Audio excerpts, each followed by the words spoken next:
Die Offenbarung Johannis, Eine astronomisch-historische Untersuchung is the title of the German edition of the 1905 book by the Russian astronomer Nikolai Alexandrovich Morozov. In the month of March in 1907, the Russian astronomer Nikolai Alexandrovich Morozov published the book Revelation within Thunderstorm and Tempest.History of the Apocalypse's origin. In his book, Morozov makes the case that the Book of Revelation is describing the astronomical constellation over the island of Patmos on Sunday, September 30, 395. Morozov presumes that the highly educated John was able to calculate the Saros cycle and, therefore, did observe the sky on this day in attendance of a solar eclipse.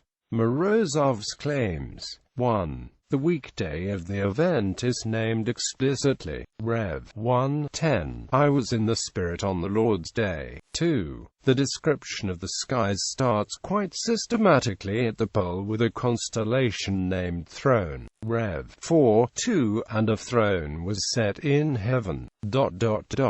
3. The text continues mentioning the Milky Way and the signs of the zodiac denoting the four seasons: Lion, Taurus, Sagittarius and Eagle. Rev. 4:6-7, and before the throne there was a sea of glass like unto crystal, and in the midst of the throne, and round about the throne, were four beasts full of eyes before and behind. And the first beast was like a lion, and the second beast like a calf, and the third beast had a face as a man, and the fourth beast was like a flying eagle.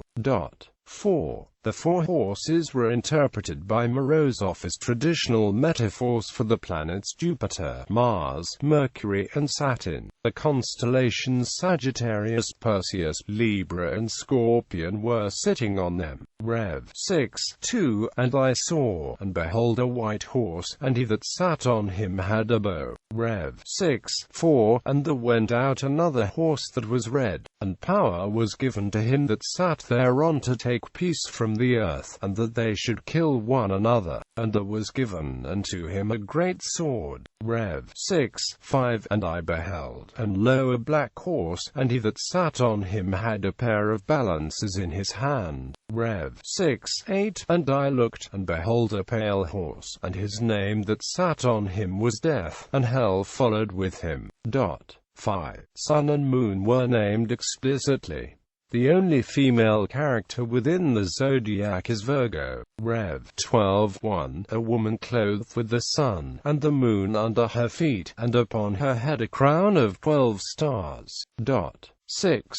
As a harlot, the planet Venus will be blamed eventually. Venus, the symbol of female eroticism, united with the red star Antares within the constellation Scorpion. Rev. 17:3-4, and I saw a woman sit upon a scarlet-colored beast, full of names of blasphemy, having 7 heads and 10 horns. And the woman was arrayed in purple and scarlet color, and decked with gold and precious stones and pearls, having a golden cup in her hand full of abominations and filthiness of her fornication. The description within the Book of Revelation matches exactly the constellation for the Julian date, the 30th of September 395. Right ascension and declination. 4. The island of Patmos at 1500 UTC on this day were calculated using the program Yarsky. Sun, Moon and the 3 outer and 2 inner planets will produce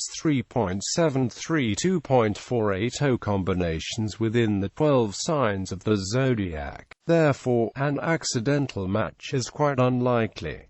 At this point, criticism on chronology begins. Common understanding says, referring to Irenaeus, that the revelation to John has been written down near the end of the reign of the Roman Emperor Domitian. Consequently, either the revelation has been dated some 3 centuries too old, or the reign of Domitian has, unless of course real prophecy was going on and the constellations of the 30th of September 395 were predicted in it. Such confirmation by astronomy may have contributed to its acceptance as canonical.